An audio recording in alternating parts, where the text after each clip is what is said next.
السلام علیکم and welcome to Razi TV, information اور انٹرٹینمنٹ کی منفرد دنیا، جہاں ڈھیر ساری کہانیاں، ناولز اور سیاسی اپڈیٹس اور اس کے علاوہ آپ کی پسند کے ٹاپکس پر ویڈیوز پوسٹ کی جاتی ہیں۔ رازی ٹی وی کو سبسکرائب کریں اور بیل آئیکن کو ضرور پریس کریں تاکہ آپ کو اس چینل پر ہر نئی آنے والی ویڈیو کا الرٹ فوری مل سکے۔ شکریہ۔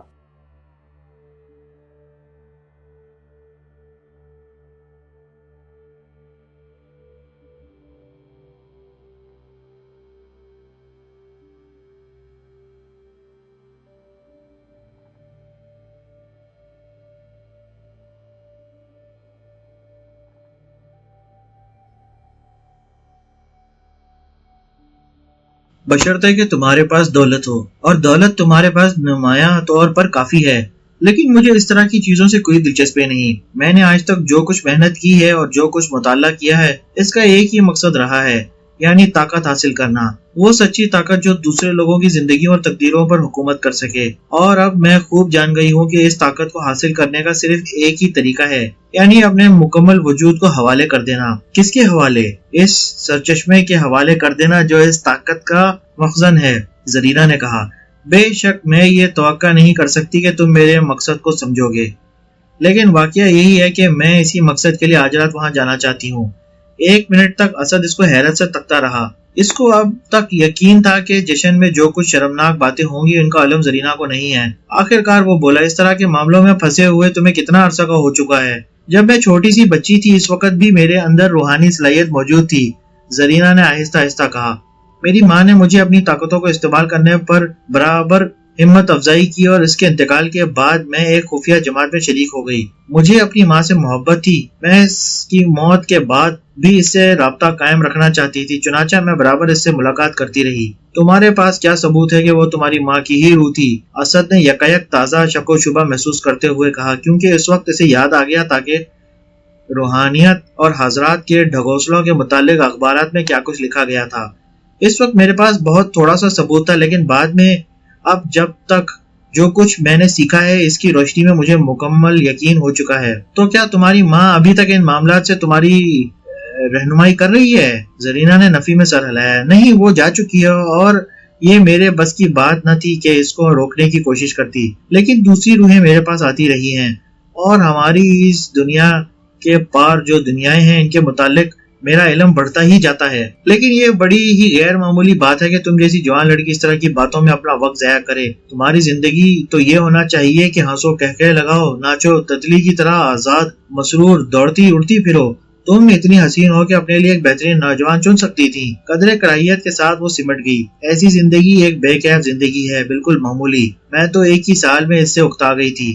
کچھ عورتیں ایسی ہیں کہ پہاڑوں پر چڑھ سکتی ہیں اور جنگلی درندوں کا شکار کر سکتی ہیں، لیکن نامعلوم دنیاؤں کی فتح سب سے شاندار اور عظیم کارنامہ ہے۔ ایک بار پھر اس کی آواز تبدیل ہو گئی اور اس کی پراسرار آنکھیں جو اس پر ایک عجیب اور سنجیدہ حسن و جمال عطا کر رہی تھیں، پہلے کی طرح پھر ایک باطنی مسرت کی روشنی سے چمک اٹھی۔ تمام مذاہب اور اخلاقیات انسان کی بنائی ہوئی چیزیں ہیں، بالکل ہنگامی اور مقامی۔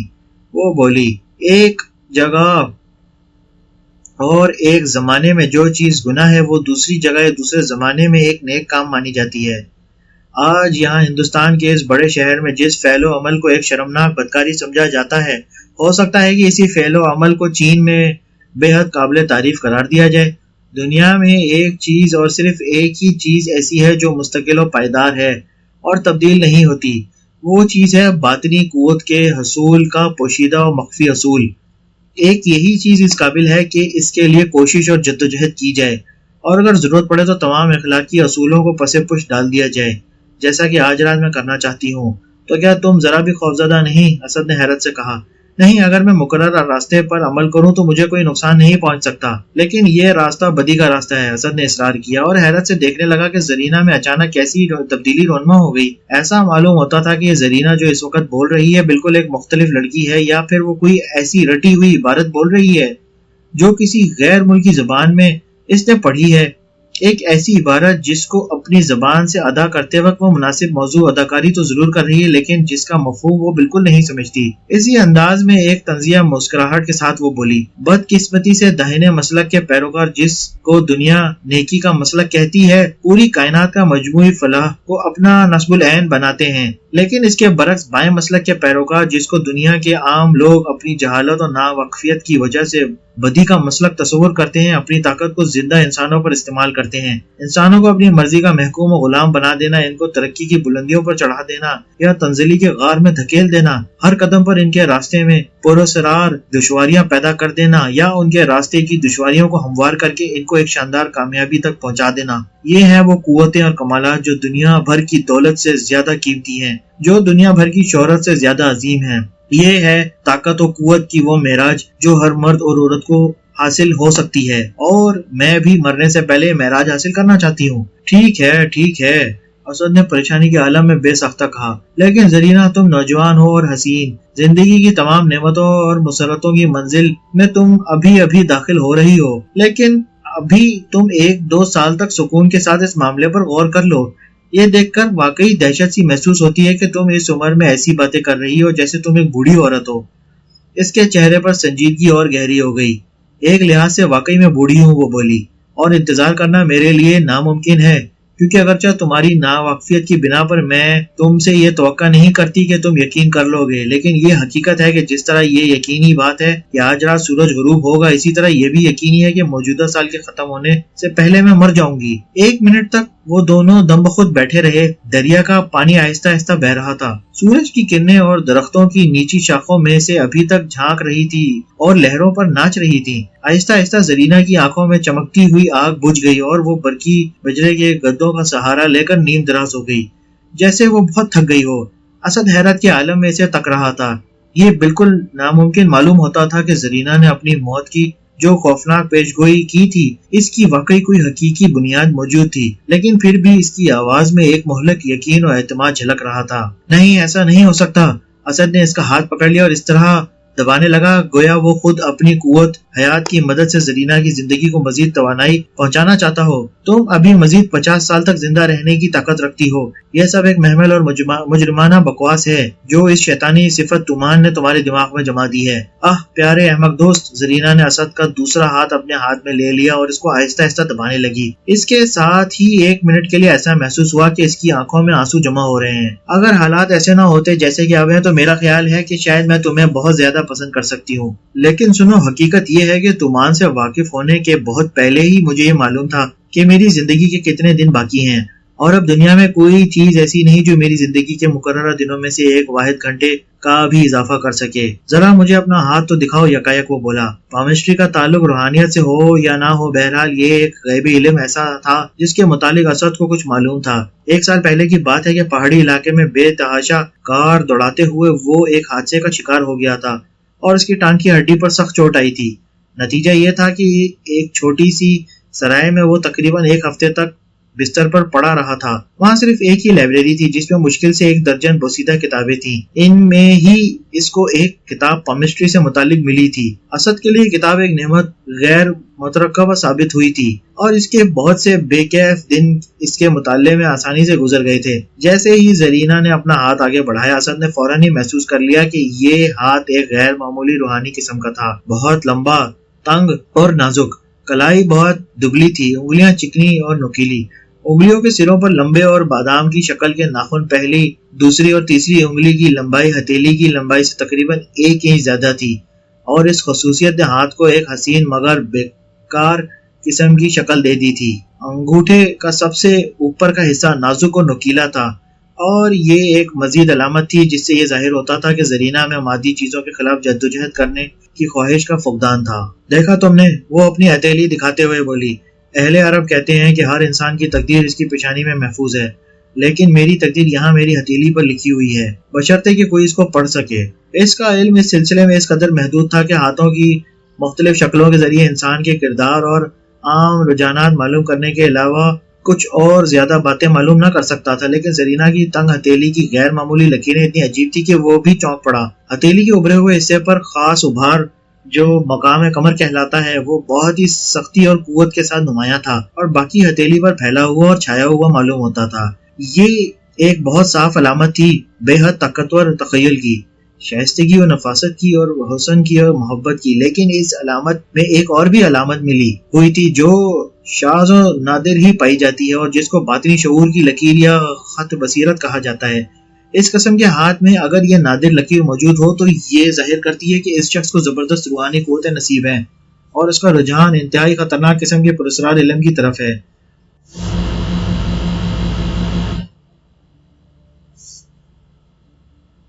دوسری انگلی کے نیچے اس ابھار پر جو مقام ذہل کہلاتا ہے ایک چھوٹا سا ستارہ دیکھ کر اسد کو اور بھی زیادہ پریشانی ہوئی۔ اس منحوس علامت کا اثر اسی وقت ظاہر ہو سکتا تھا جبکہ اس کے قریب کچھ اور لکیریں مربع کی شکل میں موجود ہوں، لیکن زرینہ کی ہتھیلی پر یہ مربع نما لکیریں موجود نہ تھیں جو ناگہانی نازک حالات میں حفاظت کی ضمانت کر سکیں۔ ان سب سے زیادہ خراب چیز یہ تھی کہ زرینہ کے ہاتھ پر زندگی کی لکیریں عجیب تھیں۔ اگرچہ یہ لکیریں اس قدر نمایاں تھیں جس کی توقع اسد کو نہیں تھی، لیکن پھر بھی وہ ایک انتہائی خوفناک پیغام کی حامل تھی۔ اپنے نقطۂ آغاز سے چل کر یہ لکیر صرف ایک تہائی سے کچھ زیادہ فاصلے طے کرنے کے بعد اچانک خوفناک طور پر غائب ہو گئی تھی اور دماغ کی لکیر سے مل گئی تھی۔ اسد خاموشی کے ساتھ اس لکیر کو تکتا رہ گیا۔ اس کی سمجھ میں نہیں آ رہا تھا کہ اس قدر منحوس علامات کے متعلق کیا کہے، لیکن زرینہ نے مسکرا کر اپنا ہاتھ ہٹا لیا اور بولی، پریشان ہونے کی بات نہیں، تقدیر کے ستاروں کے فیصلے کے خلاف کوئی اپیل نہیں کی جا سکتی۔ شاید اب تم سمجھ گئے ہو کہ شادی، بچے، گھر اور خاندان اور اس طرح کی چیزیں جن کا تعلق مستقبل سے ہے کیوں میرے نزدیک کوئی اہمیت، کوئی دلکشی اور کوئی معنی نہیں رکھتی۔ تو کیا یہی وجہ ہے کہ تم نے خود کو ان خوفناک شیطانی دھندوں میں پھنسا لیا ہے؟ ہاں، چونکہ مجھے اس قدر جلد مرنا ہے، اب مجھے کوئی معمولی جذبہ متاثر نہیں کر سکتا۔ میں زندگی کو اس طرح دیکھ رہی ہوں جیسے میں پہلے ہی اس سے بہت دور پہنچ چکی ہوں۔ آج سے 10 ماہ قبل میں نے حقیقی ہدایت و تسلیم کے تحت اپنے روحانی شعور کو سنجیدگی سے نشوونما دینا شروع کیا تھا۔ آج میں اس قابل بن چکی ہوں کہ خلا کی لامحدود وسعتوں میں حسب مرضی پرواز اور سیاحت کر سکتی ہوں۔ بس اب زندگی میں یہی ایک چیز ایسی رہ گئی ہے جو میرے اندر مسرت کی زندگی پیدا کرنے کی طاقت رکھتی ہے۔ لیکن اگر تمہیں روحانیت کا ہی شوق ہے تو شیطانی علم اور جادو کے چکر میں کیوں پھنستی ہو؟ پاکیزہ روحانی ترقی کی طرف کیوں مائل نہیں ہوتی؟ کیا یہ بات میں تمہیں پہلے نہیں بتا چکی؟ داہنے مسلک یا بقول تمہارے نیکی کے مسلک کے پیروکار نادیدہ نعمتوں، خیالی جنتوں اور خشک غیر مادی مسرتوں کے لیے جدوجہد کرتے ہیں۔ وہ زمین سے ہٹ کر کائنات کی باتیں کرتے ہیں۔ یہ ایک ایسا مبہم اور دھندلا فلسفہ ہے جس میں کسی کو بھی ٹھوس نتائج نظر نہیں آ سکتے۔ اس کے برعکس بائیں مسلک یا بقول ہمارے فلسفی مسلک کے ماہرین کے پاس کوئی ایسا خیالی فلسفہ نہیں، ان کے پاس تو ایک طاقتور فن ہے جس کو تم جہالت سے جادو کہتے ہو، اور وہ اپنے فن کو انسانوں پر آزماتے ہیں اور اپنے فن کے نتائج اور اثرات کو بچشم خود دیکھ سکتے ہیں۔ کچھ بھی ہو، میں ہرگز یہ برداشت نہیں کر سکتا کہ تم آج رات اس شیطانی جشن میں شرکت کرو۔ کیا یہ ایک غیر معمولی تجربہ نہ ہوگا؟ بے شک، لیکن ایسا غیر معمولی تجربہ کہ جس کو دیکھ کر کوئی بھی معقول انسان دہشت زدہ ہوئے بغیر نہیں رہ سکتا۔ اچھا، اگر تم یہی چاہتے ہو تو میں تسلیم کیے لیتی ہوں کہ میں بھی اسی قدر دہشت زدہ ہوں، لیکن ایسا تو صرف اس لیے ہے کہ یہ میرا پہلا تجربہ ہے۔ ظاہر ہے کہ جشن میں اپنی روح و جسم کے دوسروں کے حوالے کرنے پر یا تو مجھے اذیت و عقوبت ملے گی یا لذت و مسرت، لیکن یہ کوئی نئی بات نہیں۔ دنیا کی بیشتر عورتیں اپنی زندگی کے کسی نہ کسی دور میں ایسا ہی تجربہ کرتی ہیں۔ یہ دوسری بات ہے کہ یہ تجربہ خود کسی خفیہ جشن میں نہیں بلکہ کسی قدر مختلف حالات میں کیا جاتا ہے۔ کسی قدر مختلف؟ اسد نے حیرت سے دہرایا۔ وہ دیکھتا رہا تھا کہ زرینہ کی آنکھیں اور آواز پھر یکایک تبدیل ہو گئی تھی۔ ایسا معلوم ہوتا تھا کہ زرینہ کے اندر چھپی ہوئی ایک شیطانی شخصیت اس پر چھا گئی ہے۔ جب بھی زرینہ اس پراسرار و خوفناک معاملے کی بابت کچھ کہتی تھی، یہ شیطانی شخصیت اندر سے ابل کر ظاہر ہو جاتی تھی اور زرینہ کی بے تکلف اور دلکش فطری شخصیت کو اپنے اندر چھپا لیتی تھی۔ تم اس کو صرف کسی قدر مختلف کہتی ہو؟ پھر وہ تعجب سے بولا، اپنی پسند کے مرد کو چن لینا اور بات ہے، اور ہر کس و ناقص کے ہوس آلود ہاتھوں میں خود کو سونپ دینا ایک مختلف بات ہے۔ میں تو یہ سمجھتا ہوں کہ ان دونوں باتوں میں ایک عورت کے لیے زمین و آسمان کا فرق ہے۔ بادل مصر کین ہے۔ نہیں، زرینہ نے جواب دیا، قدیم مصر میں یہ عام دستور تھا کہ شادی کرنے سے قبل ہر ایک عورت اپنے جسم کو مندر میں دوسروں کے حوالے کر دیتی تھی تاکہ وہ نیکی و پارسائی حاصل کر سکے، اور یہ رسم اب بھی دنیا کے بہت سے حصوں میں منائی جاتی ہے اور لوگ اس کو ایک مقدس جسم فروشی سمجھتے ہیں۔ انفرادی اور ذاتی نقطہ نظر سے یہ چیز نفرت آمیز ہو سکتی ہے۔ اگر میں بھی اس کو ایسا ہی سمجھوں تو یقیناً مجھے کبھی بھی اس کی ادائیگی کی ہمت نہ ہونا چاہیے، لیکن مجھے تو اس زاویہ نظر سے نہ دیکھنے کی تربیت دی گئی ہے، اور اب میں اس کو محض ایک مذہبی رسم سمجھتی ہوں جس کو نئی قوتوں کی حصول کے لیے ادا کرنا ضروری ہے۔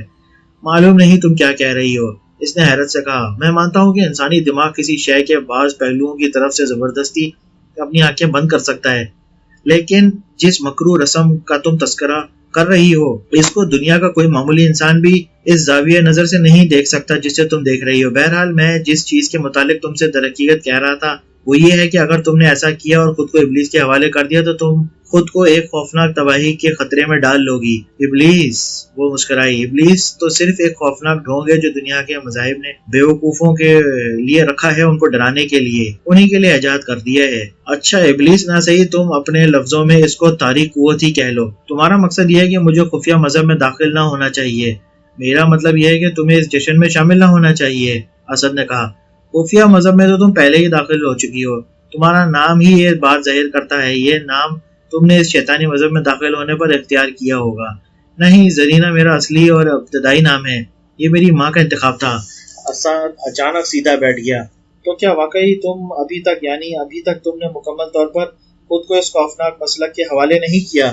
نہیں، لیکن آج رات مجھے یہی کرنا ہے، کیونکہ اگر اقبال جنگ کو ان قوتوں کا 10واں حصہ بھی حاصل ہے تو تم اس کی طرف سے منسوب کر رہے ہو تو وہ آسانی سے محسوس کر لے گا کہ مجھے تم لوگوں نے یہاں روک لیا تو میں ایک دہشتناک خطرے میں پڑ جاؤں گی، اس لیے وہ یہاں آتے ہی مجھے فوراً جانے کی اجازت دے دے گا۔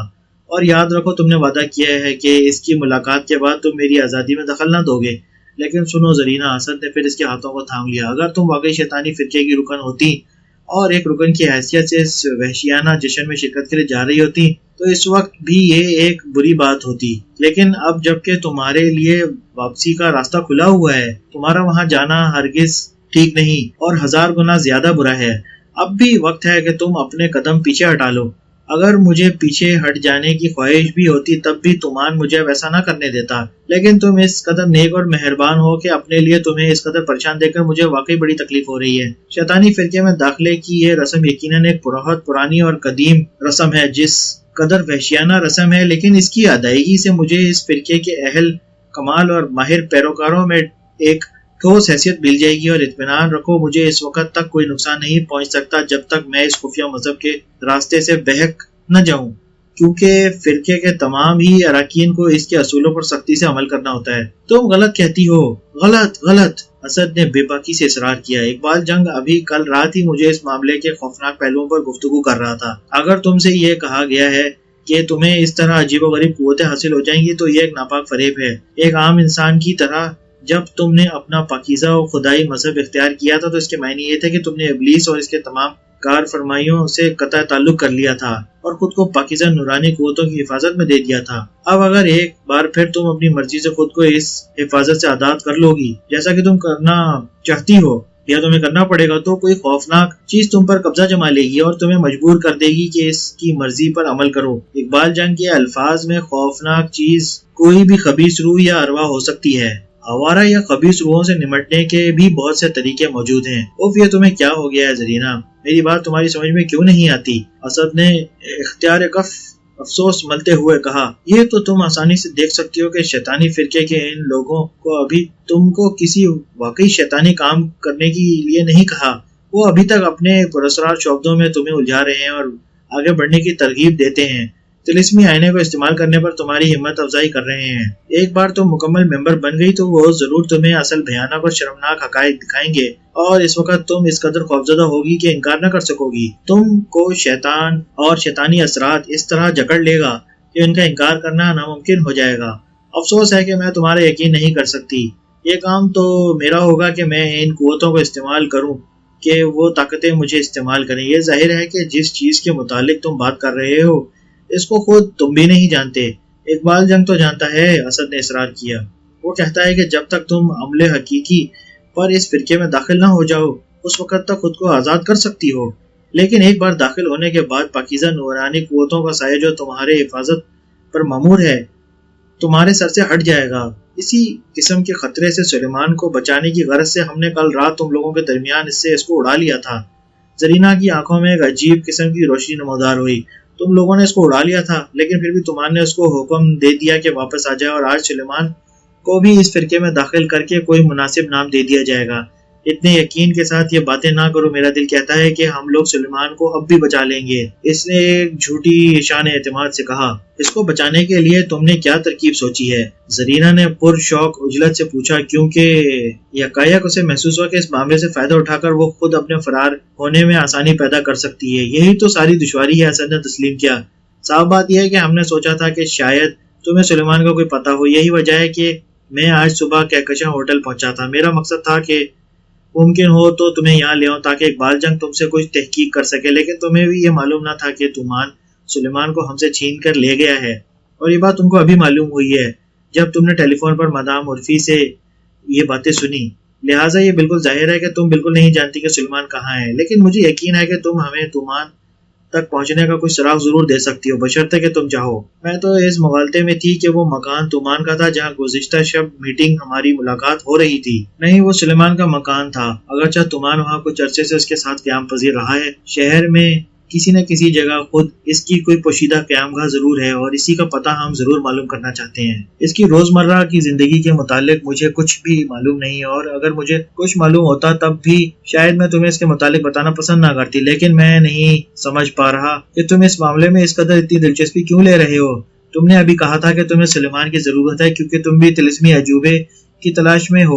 میں جانتی ہوں کہ یہ تمہارا جھوٹ تھا۔ سلیمان میرا بہترین دوست ہے۔ اس سے بھی زیادہ بڑی بات یہ ہے کہ چند سال پیشتر جب میں یورپ میں کچھ انقلابی سرگرمیوں میں مشغول تھا اور میں انہی سرگرمیوں میں مشغول رہنے کی وجہ سے مصیبت میں پھنس گیا تھا، تو وہ مجھے تلاش کرنے اور بچانے کے لیے اپنی زندگی کو خطرے میں ڈال کر وہاں آیا تھا۔ اقبال جنگ بھی اس کے ساتھ آیا تھا، اور وہ سلیمان کو تقریباً اپنے بیٹے کی طرح سمجھتا ہے۔ ٹھیک ہے، لیکن ان باتوں کی وجہ سے تمہیں حق نہیں پہنچتا کہ اگر میری طرح سلیمان بھی غیبی علوم کے مطالعے کے لیے خود کو وقف کر دے تو تم اس کے معاملات میں دخل کرو۔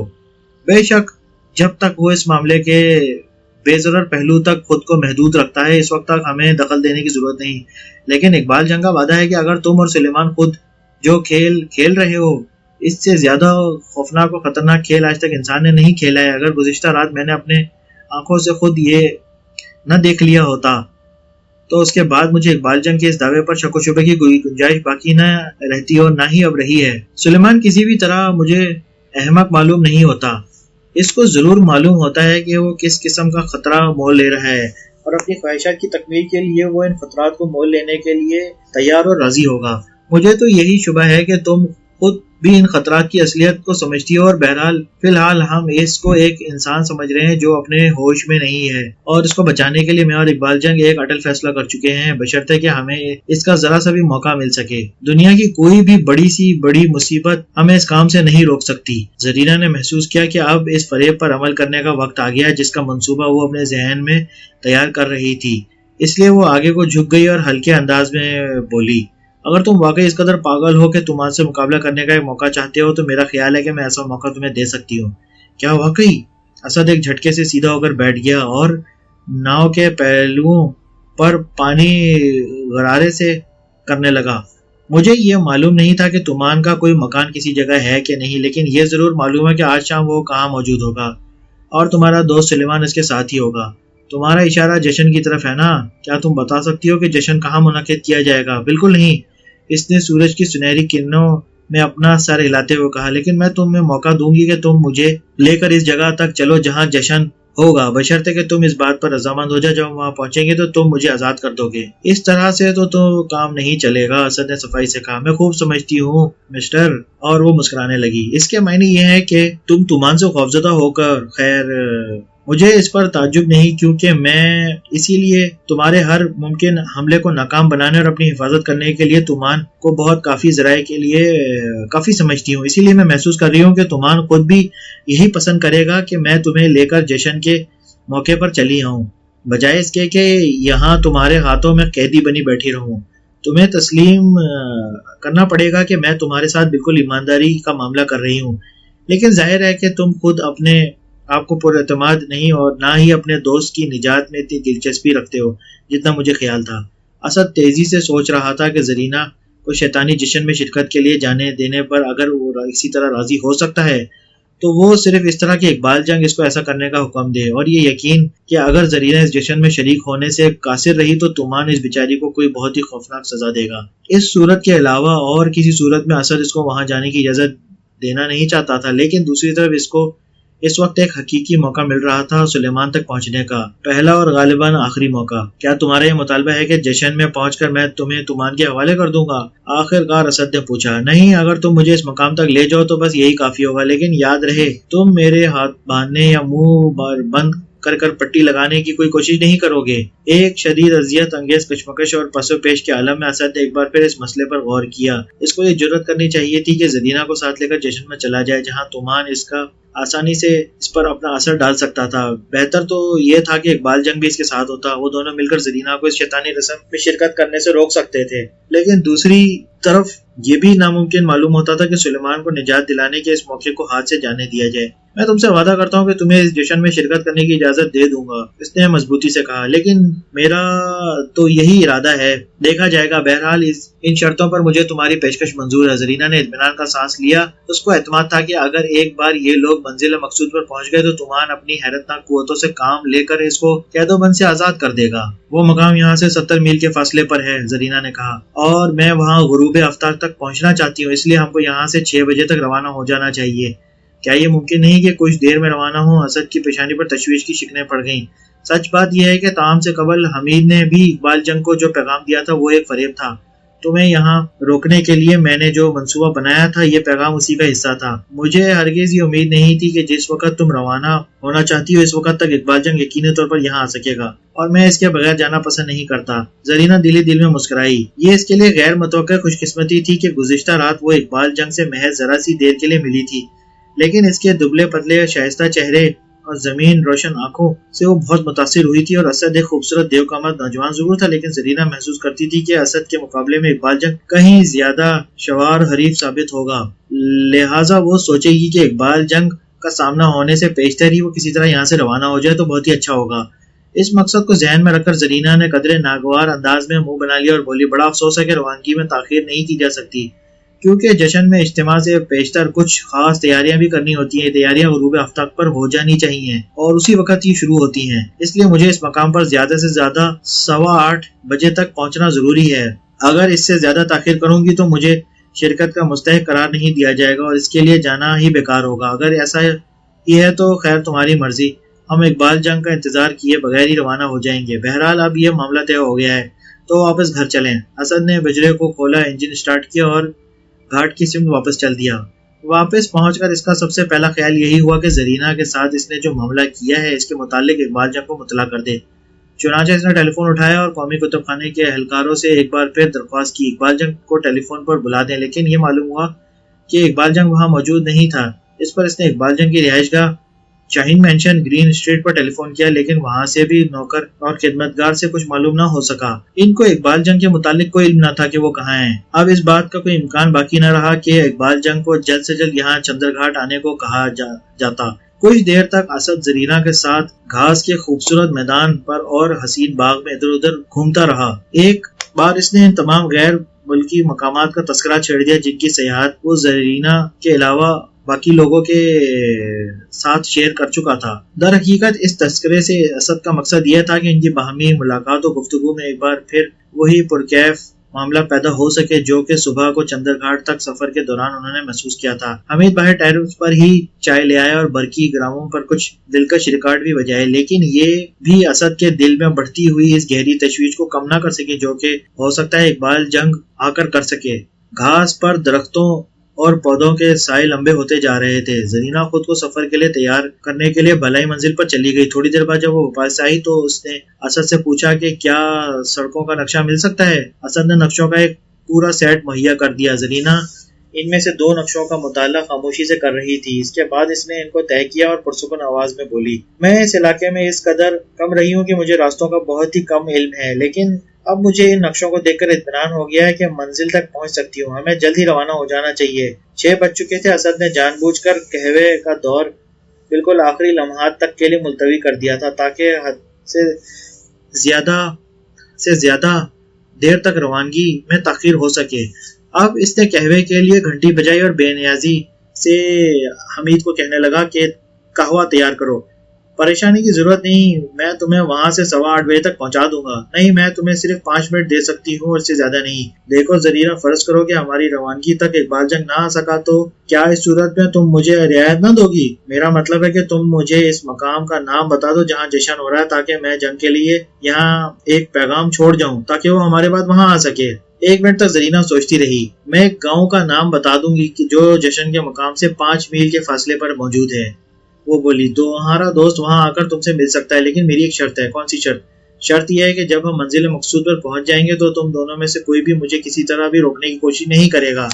نہیں، میں یہ شرط نہیں مان سکتا۔ تو میں بھی یقیناً تمہیں کوئی ایسی معلومات نہیں پہنچا سکتی جس کی مدد سے تمہارا دوست جشن کے مقام تک پہنچ جائے اور تمہاری مدد کر سکے۔ کوئی پرواہ نہیں، میں کسی نہ کسی طرح اس کو وہاں ضرور بلا لوں گا۔ تب تو مجھے بھی یہ حق حاصل ہوگا کہ تمہیں ایسا کرنے سے حتی الامکان روک سکوں۔ ٹھیک ہے۔ اسد نے قہوے کی پیالی خالی کرنی شروع کی تو زرینہ بولی، 6:10 ہو چکے ہیں، لہٰذا اگر تم جانا ہی نہیں چاہتے تو اور بات ہے، ورنہ اب ہمیں فوراً روانہ ہو جانا چاہیے۔ دل میں خود کو تسلی دیتے ہوئے اگر خود اقبال جنگ بھی زرینہ سے سوالات کرتا تو شاید اس سے زیادہ معلوم نہ کر سکتا تھا۔ اسد نے روانگی کا ارادہ کر لیا اور زرینہ کے ساتھ باہر اپنی کار میں آیا۔ کار میں آ کر اس نے زرینہ کو بٹھایا اور انجن اسٹارٹ کرنے سے قبل کچھ دیر تک بڑے غور سے سننے کی کوشش کرتا رہا۔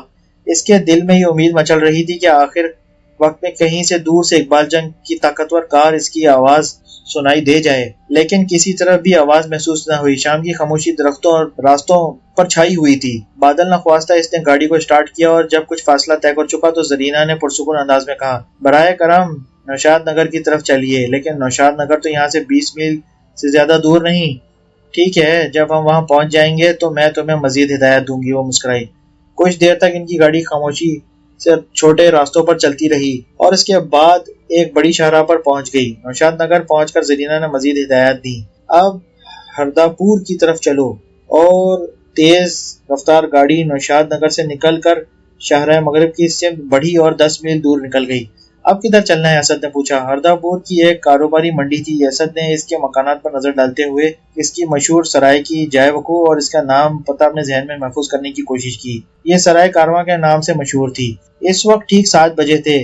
بس چند میل اور طے کرنے کے بعد ان کا سفر نصف فاصلہ طے ہو جانے کو تھا اور جشن کا خفیہ مقام صرف نصف فاصلے پر رہ جائے گا۔ اسد کو شہر میں ٹھہرنے کی ہمت ہی نہ تھی، کیونکہ اس کو خوف تھا کہ زرینہ اس کو چکمہ دے کر نہ کھسک جائے اور دوسری گاڑی کرائے پر لے کر یا ٹرین کے ذریعے روانہ ہو جائے۔ لیکن اس نے ارادہ کر رکھا تھا کہ جب وہ ہردا پور سے کافی آگے نکل جائے گا تو درمیان میں کسی پولیس کی چوکی سے نواب کو ٹیلی فون کر دے گا، کیونکہ اس وقت تک اقبال جنگ ضرور چندر گھاٹ پر اپنے مکان میں پہنچ چکا ہوگا۔ اس نے سوچا تھا کہ ٹیلی فون پر نواب کو ہدایت دے گا کہ فوراً ہی اس جگہ چلا آئے جہاں وہ یہ ہے، اور اس کے بعد مشہور سرائے کارواں میں آ کر ٹھہر جائے اور وہاں مزید معلومات لیتا رہے۔ زرینہ نقشے کا مطالعہ کر رہی تھی۔ وہ بولی، یہاں سے دوسرے راستے جاتے ہیں، لیکن میرے خیال میں یلہار کے مقام تک شاہراہ پر ہی چلنا بہتر ہوگا۔ ہردا پور سے نکل کر علاقے میں کم آبادی ہونے لگی۔ صرف ادھر ادھر کسی فارم میں کوئی مکان آ جاتا جو شام کی نیم تاریکی میں خاموش کھویا ہوا معلوم ہوتا تھا۔ اس کے بعد ایسے مکانات بھی غائب ہو گئے اور تاریک جنگلات کی پٹی شروع ہو گئی، جس کو مورائی جنگل کا شمالی کنارہ سمجھنا چاہیے۔ اسد اور زرینہ دونوں خاموش تھے۔ دونوں کے خیالات آنے والی رات کے گرد رقص کر رہے تھے کہ اب بالکل سر پر آن پہنچی تھی اور جس کی تاریک آغوش میں جلد ہی ایک ایسا وقت بھی آنے والا تھا جبکہ انسانوں کی ارادی قوتوں کے درمیان ایک جنگ ہونے کو تھی۔ اسد نے گاڑی کو دھیما کر دیا اور اس کی رفتار کم کر دی۔ سڑک کے دونوں اطراف غور سے دیکھنے لگا۔ ایک سنسان موڑ کے پاس جہاں سے ایک چھوٹا سا راستہ مشرق کی طرف مڑ گیا تھا، اسد کو وہ چیز مل گئی جس کی اسے تلاش تھی، یعنی ایک ٹیلی فون۔ یہ ایک چھوٹی سی چنگی کی چوکی تھی۔ شاہراہ سے اس نے اپنی کار کو ہٹا کر اس نے ایک طرف روک دیا۔ یہ دیکھ کر اس کو حیرت ہوئی کہ یہ بہت خوبصورت جنگلی مقام تھا جہاں تک بھی نظر جا سکتی تھی جنگل کے درمیان ایک خوبصورت راستہ خالی کر کے بنایا گیا تھا۔ اس راستے پر آنے والی رات کو سیاہی میں ڈوبی ہوئی درختوں کی شاخیں ایک محراب کی طرح چھائی ہوئی تھیں اور ایسا محسوس ہو رہا تھا کہ یہ کسی عظیم الشان محل کی ایک برگ پوش غلام گردش ہے جو کہ اب ویران ہے۔ اس کے حسن سے پوری طرح لطف اندوز ہونے کی فرصت اسد کو نہ تھی۔ اس نے گاڑی سے اترتے ہوئے زرینہ سے کہا، ذرا 1 منٹ انتظار کرو، آگے بڑھنے سے پہلے یہاں چوکی سے اجازت لینا پڑے گی۔ زرینہ مسکرائی اور اس کی آنکھوں میں وہی عجیب کیفیت دوبارہ نمودار ہوئی جو کہ اسد نے پہلے بھی دیکھی تھی۔ میں سمجھ گئی، تم مجھے دھوکہ دینا چاہتے ہو اور اقبال جنگ کو یہ راستہ بتانا چاہتے ہو جس پر ہم ہیں۔ اسد نے محسوس کیا کہ اب بات بنانے کے لیے دوسرا پہلو اختیار کرنا ہوگا، لہٰذا اس نے چوکی سے اجازت لینے والا قصہ فراموش کر کے ایک نئی چال چلی۔ جو کچھ میں کرنا چاہتا ہوں اس کو دھوکہ قرار دینا ایک ظلم ہے، وہ بولا۔ جس مقام پر جانے کے لیے اس قدر تم بےتاب ہو، وہاں میں تم کو صرف اس غرض سے لے جا رہا ہوں کہ سلیمان سے مل سکوں، اور میرے اور تمہارے درمیان یہی سودا طے ہوا تھا، لیکن میں نے اپنا یہ حق محفوظ رکھا تھا کہ تمہیں خود اس جشن میں حصہ لینے سے باز رکھوں گا۔ اس مقصد کے لیے مجھے اقبال جنگ کی مدد لینے کی ضرورت ہے، اور میں نے اس سودے بازی کو صرف اس لیے قبول کر لیا تھا کہ صرف یہی ایک طریقہ ایسا ہے جس سے میں چندر گھاٹ سے نکل کر آ سکتی تھی، زرینہ نے ترکیب ترکی جواب دیا۔ لیکن میں نے بھی اپنا حق محفوظ رکھا تھا کہ اس جشن میں حصہ لینے کے لیے جو کچھ بھی میرے امکان میں ہے وہ سب کچھ کروں گی۔ بہرحال تم جو چاہے کرو، میں تمہیں روکنا نہیں چاہتی۔ شکریہ، اسد نے کہا اور چوکی میں داخل ہو گیا۔ اس نے چوکی کے محرر سے ٹیلی فون استعمال کرنے کی اجازت طلب کی اور مطلوبہ رقم ادا کر کے چندر گھاٹ والے مکان کا نمبر ملا دیا۔ چند ہی منٹ بعد جواب میں اس کو اقبال جنگ کی آواز سنائی دی۔ ہیلو، میں اسد بول رہا ہوں، اس نے کہا۔ سنو، زرینہ میرے ساتھ ہے اور اس بات پر راضی ہو گئی کہ ارے توبہ، یہ کیسی آواز ہے، اس نے سوچا، اور بات پوری کرنے سے پہلے ہی اسد نے ریسیور ہاتھ سے گرا دیا اور چیتے کی طرح جست لگا کر چوکی سے باہر نکل گیا۔ اس کی گھبراہٹ کی وجہ کار کے انجن کی آواز تھی۔ جب اس کی پشت باہر کی طرف تھی تو زرینہ خاموشی سے ڈرائیور کی سیٹ پر آ گئی، اور جیسے ہی اسد نے ٹیلی فون کرنا شروع کیا، زرینہ نے انجن اسٹارٹ کر دیا اور گاڑی کو آگے کھسکانے لگی۔ سکت لگا کر اسد گاڑی کے پاس پہنچ گیا اور دیوانہ وار اس نے گاڑی کا عقبی مڈگارڈ پکڑنے کی کوشش کی، لیکن اس کی انگلیاں پھسل گئی اور سڑک پر لمبا لمبا گر پڑا۔ جب وہ پھر اٹھا کھڑا ہوا تو اس کی سفری نیلی کار گرد کے بادلوں میں تقریباً غائب ہو چکی تھی اور سڑک پر گرجتی ہوئی جا رہی تھی۔ اس نے احمقانہ انداز میں گاڑی کو گالیاں سنا ڈالی، مگر اتنی دیر میں وہ جنگل کی تاریکی میں گم ہو چکی تھی۔ 7:20۔ اسد ایک بار پھر ٹیلی فون پر اقبال جنگ سے ہم کلام تھا اور گھبراہٹ میں جلد جلد اس کو بتا رہا تھا کہ زرینہ کس طرح اس کو الو بنا کر صاف نکل گئی تھی اور مورائی جنگل میں سے اسے بے یار و مددگار چھوڑ گئی تھی۔ 7:22۔ اسد کی تمام داستان سن کر اقبال جنگ اس کو حکم دے رہا تھا کہ جس قدر جلد ہو ممکن ہو ہردہ پور واپس لوٹ آئے اور وہاں کارواں نام کی سرائے میں مزید ہدایت کا انتظار کرے۔ 7:25۔ زرینہ جنگلات کے علاقے سے نکل کر ملیار کے جنوب مشرق میں چند میل کے فاصلے پر ایک بار پھر ایک عمدہ سڑک پر آ گئی تھی اور اپنے نقشے کا مطالعہ کرنے کے لیے کار کی رفتار کم کر رہی تھی۔ 7:26۔ اقبال جنگ خفیہ پولیس کے ہیڈ کوارٹر کو فون کر رہا تھا۔ 7:28۔ بڑھتی ہوئی تاریکی میں اسد الامکان تیزی سے جا رہا تھا اور دل میں دعائیں کر رہا تھا کہ کوئی مرد ادھر آ نکلے۔ 7:30۔ اقبال جنگ پولیس کے افسر سے بات کر رہا تھا جو کہ اس کا دوست تھا۔ وہ کہہ رہا تھا، اصل میں کار کی مجھے اتنی فکر نہیں جتنی کہ ان کاغذات کی جو کہ کار میں موجود تھے۔ ان اہم کاغذات کو فوراً حاصل کرنا میرے لیے بے حد ضروری ہے اور میں آپ کا ذاتی طور پر بے حد ممنون ہوں گا اگر آپ یہ کام کر دیں کہ اس کار کے متعلق جو اطلاعات آپ کو موصول ہوں فوراً نوشاد نگر پولیس اسٹیشن بھیج دی جائے۔ 7:32۔ زرینہ جنوب میں شہر تورانہ کی سمت تیزی سے جا رہی تھی کیونکہ اس نے یہ فیصلہ کر لیا تھا کہ اگر وہ احمد پور سے ہوتی جائے گی تو سالابائی کے میدان کے گرد گھوم کر جائے گی تو پھر اس کی سڑکوں کی وجہ سے وہ بہت وقت بچا سکے گی۔ 7:38۔ خفیہ پولیس کی ہیڈ کوارٹر اپنے وائرلیس پر یہ اعلان نشر کر رہا تھا، تمام اسٹیشن متوجہ ہوں، ایک نیلے رنگ کی سفری کار چرائی گئی ہے، 1952 ماڈل، نمبر AOA 1217، مالک نواب اقبال جنگ۔ آخری بار یہ کار مورائی جنگل میں جنوب مشرق کی طرف جاتی ہوئی 7:15 پر دیکھی گئی تھی، لیکن اطلاع یہ ہے کہ وہ یلہار کی طرف جا رہی تھی۔ گاڑی کو ایک عورت چلا رہی تھی، عمر تقریباً 23 سال، دلکش شکل و صورت، قد چریرا جسم، خوبصورت بال، چہرے کا رنگ زردی مائل، بڑی گہری آنکھیں، لباس ہلکا سبز۔ محکمہ خصوصی کو اس کے متعلق رپورٹ کی ضرورت ہے، معاملہ ارجنٹ ہے، اطلاعات نوشاد نگر بھیجی جائیں۔ 7:42۔ اقبال جنگ کو چندر گھاٹ پر ایک ٹیلی فون پیغام موصول ہوا۔ میں مسٹر نیازی کی طرف سے بول رہا ہوں، آواز نے کہا۔ گزشتہ نصف گھنٹے سے فون پر آپ کو تلاش کر رہا تھا۔ 7 بج کے ٹھیک بعد ہی نیلی کار کمل گڑھ سے گزری، وہ جنوب کی طرف جا رہی تھی۔ 7:44۔ زرینہ ابھی تک جنوب کی طرف جا رہی تھی اور تورانہ کی فوجی چھاونی کے پاس سے گزر رہی تھی۔ 7:45۔ اسد ایک کسان سے ایک سیکنڈ ہینڈ سائیکل 3 گنی قیمت پر خرید رہا تھا۔ 7:48۔ اقبال جنگ کو ایک اور پیغام موصول ہوا۔ میں مسٹر نیازی کا ایک خاص پیغام آپ کو دے رہا ہوں، آواز نے کہا۔ نیلی کار ٹھیک 7:42 پر دوریالہ مقام سے گزری ہے، اس کا رخ جنوب کی طرف تھا۔ 7:39۔ زرینہ احمد پور اور اندر والی سڑک پر پہنچ گئی ہے اور مغرب کی سمت مڑ گئی ہے۔ 7:54 اقبال جنگ اپنی طاقتور کار ہسپانو میں سوار ہوا. اس نے اپنے خدمتگار حمید سے دوربین لے کر کار میں رکھتے ہوئے کہا ذرا میری رات والی اینک بھی اٹھا لاؤ. اور اس کے بعد اس نے کہا 8:25 تک میرے نام جو بھی پیغامات موصول ہوں ان کو تم نوشاد نگر پولیس اسٹیشن کی سمت منتقل کر دینا. 8:25 کے بعد 8:40 تک تمام پیغامات مسٹر اسد کے ہرداپور کی سرائے کارواں میں بھیجے جائیں اور 8:40 کے بعد پھر نوشاد نگر پولیس اسٹیشن پر بھیجے جائیں. 7:55 زرینہ احمد پور کے بیرونی علاقے میں ایک چھوٹے سے چوراہے کے قریب آ رہی تھی. ایک سب انسپکٹر پولیس نے جو 10 منٹ قبل پولیس اسٹیشن سے روانہ ہوا تھا زرینہ کی کار کے نمبر کو دیکھا اور فوراً سڑک کے درمیان آ کر اس کو رکنے کو کہا. زرینہ نے خوفناک تیزی کے ساتھ کار کو موڑا اور سب انسپکٹر سے ٹکراتے ٹکراتے بال بال بچی. وہ آگے تو نہ بڑھ سکی لیکن ہوشیاری کے ساتھ اس نے کار کو ایک چھوٹی سی سڑک پر موڑ دیا جو شمال کی طرف جا رہی تھی. 7:56 اسد اپنی تازہ خریدی ہوئی مگر چکڑا سائیکل پر چندر گھاٹ کی سڑکوں پر جا رہا تھا اور اپنی مضبوط ٹانگوں کی پوری قوت صرف کر رہا تھا.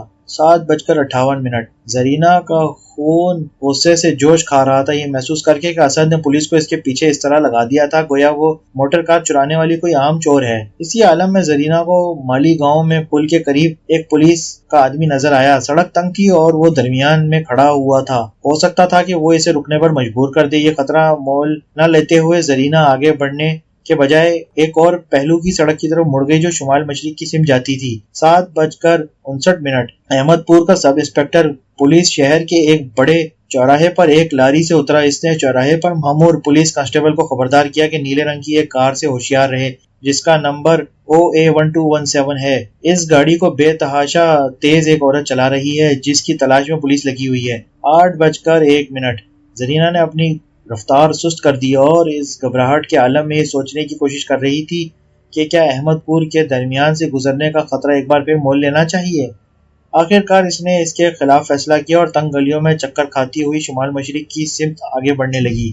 8:02 اسد نے ایک مقام پر اپنی سائیکل کو چھوڑ دیا اور ایک پرانی شکستہ سی موٹر کار کے ڈرائیور سے استدعا کر رہا تھا کہ اپنے ساتھ اس کو بھی ہرداپور کی طرف لے چلے. 8:03 احمد پور کا سب انسپکٹر پولیس نوشاد نگر کو رپورٹ کر رہا تھا کہ مطلوبہ کار دیکھی گئی ہے. 8:04 زرینہ نے گاڑی روک دی. پیچیدہ گلیوں کی بھول بھلائیوں میں بری طرح پھنس کر رہ گئی تھی. 8:06 اقبال جنگ نے اپنی طاقتور کار شاہراہ پر تیزی سے چھوڑ دی اور اس کی ٹھوڑی اس کے کوٹ کے کالر پر ڈوبی ہوئی تھی اور اس کے سگار کی آتشی دائرہ سرخ گہرا ہو گیا تھا کیونکہ وہ اپنی کار کی تمام قوت استعمال کر رہا تھا. 8:08 زرینہ نے نقشہ دیکھ کر یہ معلوم کر لیا تھا کہ اس وقت وہ کہاں ہے. اس نے دیکھا کہ وہ گھوم پھر کر اندور کی سڑک پر واپس جا رہی ہے. 8:09 احمد پور کا سب انسپکٹر اندور کے حکام کو خبردار کر رہا تھا کہ اگر مسروقہ کار اس طرف کا رخ کرے تو اس پر سخت نظر رکھیں. 8:10 زرینہ مڑ کر ایک ایسے خراب سے رستے پر آ گئی جو کچھ جنگلی علاقے کے درمیان سے ہو کر شمال کی طرف جا رہا تھا. اس طرح اس کو امید تھی کہ تورانا کی فوجی چھاونی کے درمیان سے گزرنے کے بجائے وہ اس کے قریب سے گزر جائے گی. 8:12 اسد اجلت کے ساتھ ہرداپور کی سرائے کارواں میں داخل ہو رہا تھا. 8:14 زرینہ ایک بار پھر پھنس کر رہ گئی. خراب جنگلی راستہ اچانک ایک جگہ آ کر ختم ہو گیا تھا جہاں پر فارم کی کچھ عمارتیں تھیں. 8:17 نواب اقبال جنگ نوشاد نگر سے تقریباً 5 میل مشرق میں تیزی سے سیدھا چلا جا رہا تھا. 8:19 زرینہ خراب راستے پر واپس آ کر پھر ایک جگہ آ گئی جہاں سے یہ راستہ شروع ہوا تھا. اب وہ ایک تنگ راستے پر ٹھیک مشرق کی جانب جا رہی تھی. 8:20 احمد پور کا سب انسپکٹر پولیس پھر پولیس اسٹیشن سے روانہ ہو گیا. وہ سالبائی دوریالہ اور دوسرے شہروں کو مسروقہ نیلی کار کے متعلق خبردار کر چکا تھا. 8:21 زرینہ تنگ سڑکوں سے نکل کر سالبائی سے یلہار کی طرف جانے والی شاہراہ پر نکل آئی اور یہ محسوس کرتے ہوئے کہ تورانا کے مقام پر روک لیے جانے کا خطرہ برداشت کرنے کے علاوہ کوئی اور چارہ نہیں اس نے شمال کا رخ کیا. 8:22 اسد چائے کا چوتھا یا پانچواں دور ختم کر چکا تھا اور کارواں کے دروازے میں کھڑا ہو کر اقبال جنگ کی راہ دیکھ رہا تھا. 8:23 زرینہ اس وقت شاید ایک شیطانی مسرت کے جوش میں کھو گئی تھی کیونکہ جب اس کی کار آندھی کی طرح تورانا کی چھاونی کے پھاٹک سے گزری اور فوجی پولیس کا آدمی اپنی جان بچانے کے لیے گھبرا کر سڑک سے دور کود گیا تو بے اختیار زرینہ نے کہکا لگایا. 8:24 اقبال جنگ نوشاد نگر کے پولیس اسٹیشن میں داخل ہوا اور وہاں اس کو معلوم ہوا کہ نیلی کار نصف گھنٹہ پیشتر احمد پور میں نظر آئی تھی۔ 8:25 زرینہ نے تورانہ کے شمال میں 1 میل کے فاصلے پر اپنی کار کو روک لیا تھا اور ایک بار پھر وہ اپنے نقشے کا مطالعہ کر رہی تھی۔ اس نے فیصلہ کیا کہ جشن کے خفیہ مقام پر پہنچنے کا واحد امکان اب صرف اسی طریقے پر ہے کہ سالبائی کے میدان میں شمالی سرے پر چھوٹی تنگ سڑکوں پر سفر کیا جائے۔ 8:26 اقبال جنگ ان 2 پیغامات کا مطالعہ کر رہا تھا جو کہ نوشاد نگر کی پولیس نے اس کو بھیجے تھے۔ اس نے ایک پیغام کے الفاظ یہ سنے تھے کہ زرد کار 7:25 پر شاہ گنج سے گزری، وہ مغرب کی طرف جا رہی تھی۔ دوسرے پیغام کی عبارت یہ تھی کہ زرد کار اندور سے 8 بج گزری ہے، مغرب کی طرف جا رہی تھی۔ نیازی پوری صورتحال کا اندازہ لگاتے ہوئے اقبال جنگ اور مسکرائے اطمینان کے ساتھ اس انداز میں اپنا سر ہلاتے ہوئے سوچنے لگا۔ اس وقت تک وہ کار احمد پور سے گزرنی چاہیے تھی اور گزرتے ہوئے مغرب کی سمت جا رہی ہوگی۔ نیلی کار بھی اسی سمت جاتی ہوئی دیکھی گئی تھی۔ زرد کار نے دوسرا راستہ اختیار کیا اور دوریالہ سے جنوب کی طرف آ رہی ہے۔ یہاں تک تو سب ہی باتیں بہت اطمینان بخش ہیں۔ اس کے بعد وہ تھانے کے افسر سے بولا، آپ کا بہت ہی زیادہ ممنون ہوں اگر آپ میرے نام کے آئندہ پیغامات کو احمد پور روانہ کر دیں۔ شکریہ، خدا حافظ۔